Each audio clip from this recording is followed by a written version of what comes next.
আপনাদেরকে শুভেচ্ছা জানাচ্ছি চমৎকার আয়োজনের জন্য। মূলত আমি আমাদের সাংগঠনিক একটা প্রোগ্রাম ছিল, আরেকটা প্রোগ্রাম আছে একটু পরে।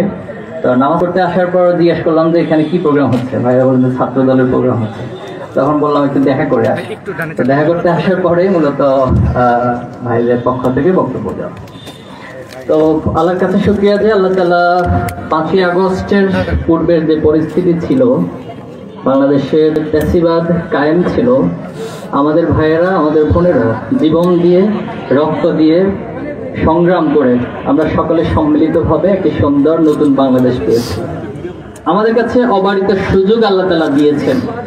এখন এই সুযোগকে কতটুকু কাজে লাগাবো এটা ডিপেন্ড করবে শহীদদের কাতারে শামিল থাকা আমরা যারা বেঁচে আছি আমাদের উপরে। আমরা কি সিদ্ধান্ত নিব, আমরা কিভাবে গড়তে চাই এই বাংলাদেশকে, সেটার উপরে ডিপেন্ড হবে আগামী বাংলাদেশ কেমন সেভাবে করবে।